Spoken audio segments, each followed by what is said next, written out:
नमस्कार, मी रुचिता ॲग्रोमध्ये आपल्या सर्वांचे स्वागत। गेल्या काही दिवसांपासून राज्यात ढगाळ वातावरण झालंय, तर काही ठिकाणी पाऊस पण पडलाय। त्याचा गव्हावर बराच परिणाम झालाय। काही भागात कीड रोग वाढले, तर काही भागात गहू पूर्ण झोपून गेलाय।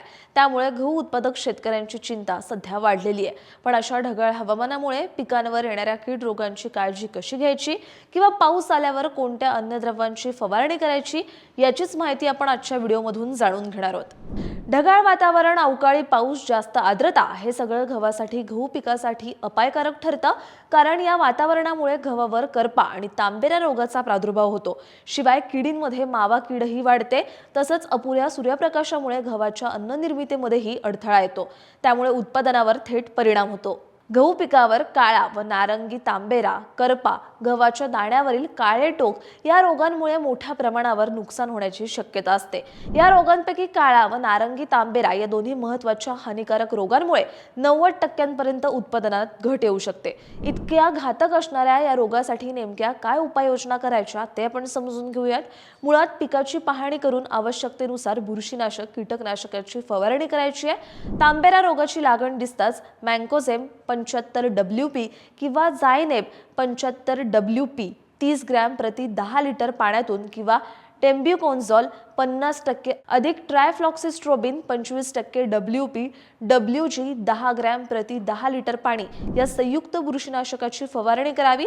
तर करपा रोगाच्या प्रादुर्भावासाठी कॉपर ऑक्सीक्लोराइड अधिक मँकोझेब या बुरशीनाशकाची प्रत्येकी 20 ग्रॅम प्रति 10 लिटर पाण्यातून 15 दिवसाच्या अंतराने 2 फवारण्या कराव्यात। आणि जर तुमच्या गव्हावर ढगाळ हवामानामुळे मावा कीड दिसली तर पिकावर मेटारायझिम एनास्पोली 50 ग्रॅम किंवा बिवेरिया बॅसियाना 50 ग्रॅम किंवा वर्टिसिलियम लेकॅनी 50 ग्रॅम प्रति 10 लिटर पाणी यापैकी कोणत्याही एका जैविक कीटकनाशकाची दिलेल्या प्रमाणात फवारणी करावी। मावा किडीचे रासायनिक पद्धतीने नियंत्रण करण्यासाठी थायोमेथॉक्झाम 25% विद्राव्य दाणेदार 1 ग्रॅम प्रति 10 लिटर पाणी या प्रमाणात 15 दिवसाच्या अंतराने गरजेनुसार 1 किंवा 2 फवारण्या कराव्यात। यातील तांबेरा रोगाची आणि मावा किडीची लक्षणं जाणून घ्यायची असतील तर आमचे आधीचे व्हिडिओ नक्की बघा। त्या व्हिडिओची लिंक डिस्क्रिप्शन बॉक्समध्ये दिलेली आहे।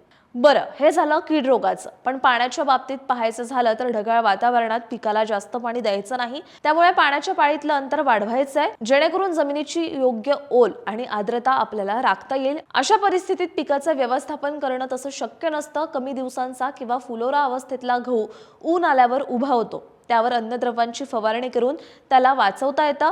पण ओंब्या भरत असणारा गहू हा पुन्हा उभा राहण्याची शक्यता फार कमी राहते। पण जो गहू उभा राहतो त्या गव्हामध्ये फुले, सूक्ष्म अन्नद्रव्य ग्रेड 2 याची 10 मिली प्रति लिटर पाणी या प्रमाणात पेरणीनंतर 30 ते 35 दिवसांनी आणि 60 ते 65 दिवसांनी फवारणी करायची असते। किंवा 19-19-19 या विद्राव्य खताची 2% म्हणजेच 200 ग्रॅम प्रति 10 लिटर पाणी या प्रमाणात द्रावण करून पेरणीनंतर 55 आणि 70 दिवसांनी फवारणी करावी।